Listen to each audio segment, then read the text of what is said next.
Warning, I am not a professional. This is just a hobby of mine, and then from time to time I get distracted and do stupid things like cutting my finger off. Please don't do that. That really effing hurt.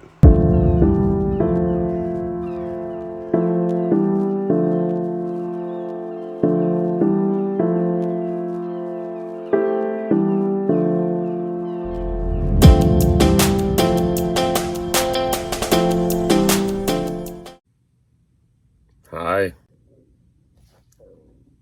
it's me again. So, working on the square body right now, and I had to cut the video in half because my phone is older. So, I had to cut the video in half, upload that video, and I decided to take a break from that because the other day I watched an episode of Ice Cream Garage and seen this truck that he was doing on there, and I thought, man, that looks, the rust on that thing looks really cool. I come up with a plan. So I've had this thing sitting for quite a while. I think I've stopped on this thing like 5 years ago.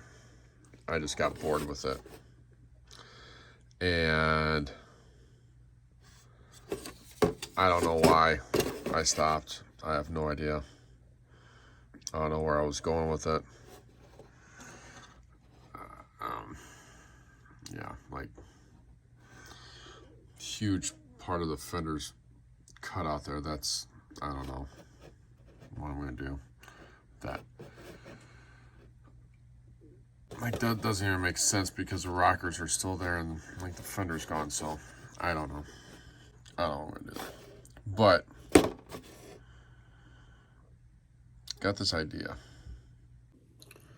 So here's my idea on this, and I should have done something like this a long time ago, but I never did. But put some pictures up there of this truck that I seen on there, and that just, I just love the rust patterns on that. So I'm going to try and do something like that on this, and just show you how I'm doing that. And basically, when I'm doing that, you can kind of tell how I did the rest of it, as far as like the all the rust on here. So, and I do this on a lot of my builds. Use the Dremel tool, but to me, the only thing I can really like describe that pattern of is like shotgun blast, where it's just like random spots of massive rust, and it's just it's been sitting for a while, and the streaks are just starting to form and all that. And this was obviously going to be just a field find, like somebody fixed the doors a while ago but then just parked it. I don't know, something like that. So yeah, I'm gonna show you how I do that. So I got two Dremel bits here. As you can see, the one is bigger than the other. That just has some leftover body on it from the last one I did, which was a square body.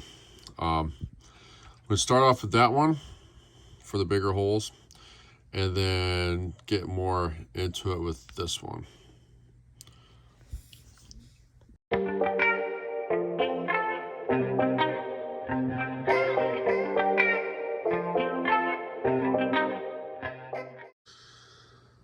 So that's with the bigger bit.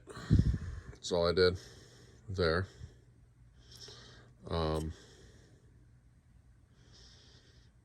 None of the, I don't have any of the holes coming through. Might do that with the smaller, but I don't know.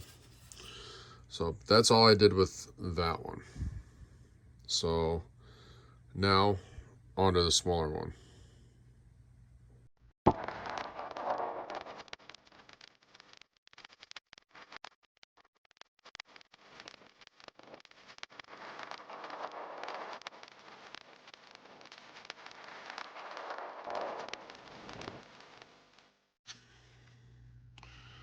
So those are done.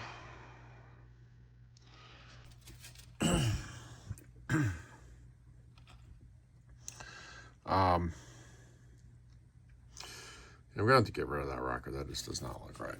So I'm gonna cut that off next, because I just want this to be like a totally rotted out Bronco. So I don't know where I was going with that when I decided to keep the rockers on there. I think I probably had the same idea at the time and just stopped there. I don't know. But I'm gonna cut those off next and move on to the next part. Got the rockers off. End up scratching the bottom of the door there, whatever. So the hood's painted different. Well, I mean, it's primer, but the rest of this is brown. I think I'll just paint that a different color. The top is still original, so I'll weather that differently than I'm weathering the rest of this. So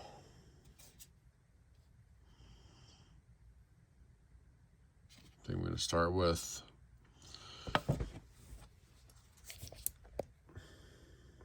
Vallejo Model Wash Black. The reason why I start with that is because you think about, like, it's sitting outside for a while. It's going to be covered in, black mold and just, a little weathered as far as like the elements and stuff, whatever it's, sitting at. And so I like to cover the whole vehicle with that first. Because if you try and put that on top of the rust, then it just does not look right. So I go with that stuff first.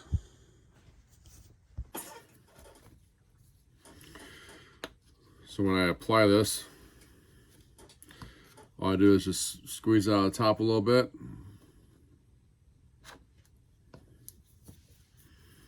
Dab my brush in it. Wipe it off a little bit to kind of like dry brush it a little bit and just do circular motion on this. All right, you're going to see the brush strokes, and then before it dries,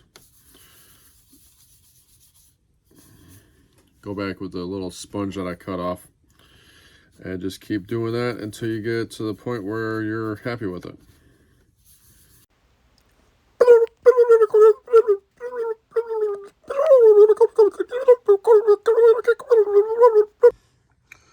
Model wash is on, so that's where I'm at with that.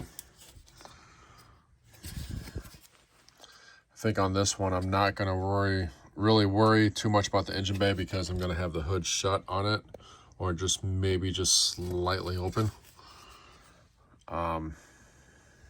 So now I'm going to go on next to the rust. So now onto the rust, using the Vallejo Environment rust stuff. Textura de Oxido. It says it right on there. I don't know why. Do you hear that? Absolute peace and quiet. She's gone. She's at work. And yeah, it's nice and peaceful here. Just me and the dog, and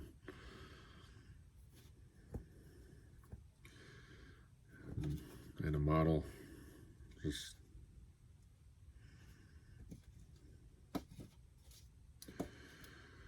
it's nice and quiet. God, I miss her so much. Come back, Ophelia.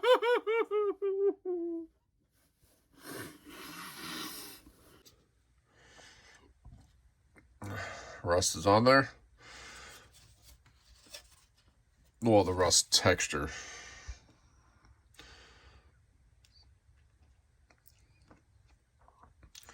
So now I'm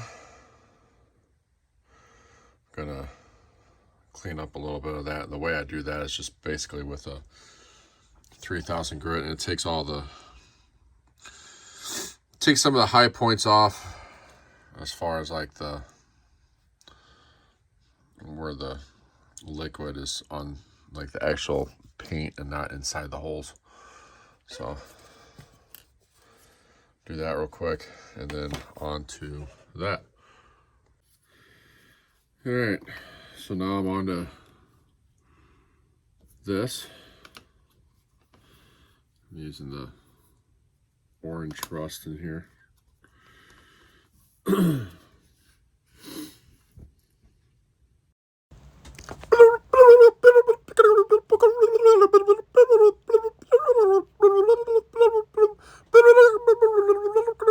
Orange is on.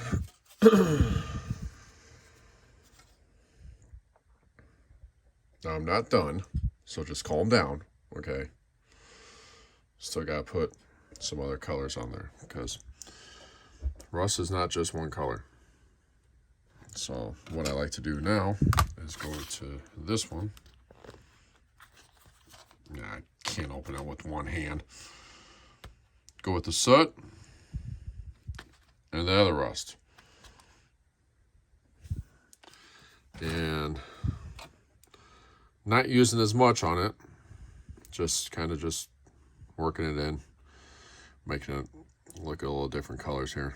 Might work some around the doors too, some of the black around the doors, and as long as the top of the body where it's going to collect more crap, I guess. See how that goes.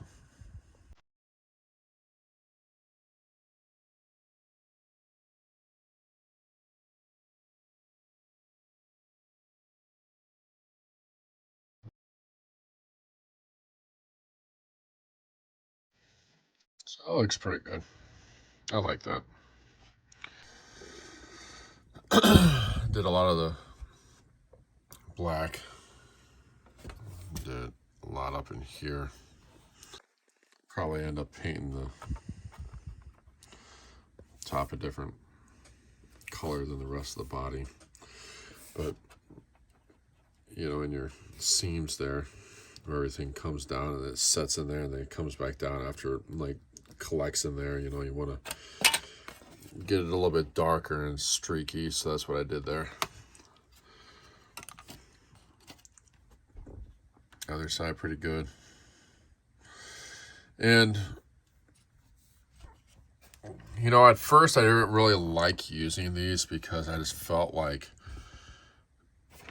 you would, if you handle the model, it would rub off. But it does to a certain extent, but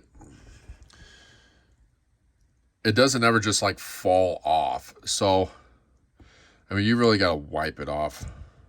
And, you know, the paint on this is not smooth because, you know, I don't wet sand it or anything after I paint it because it's weathered.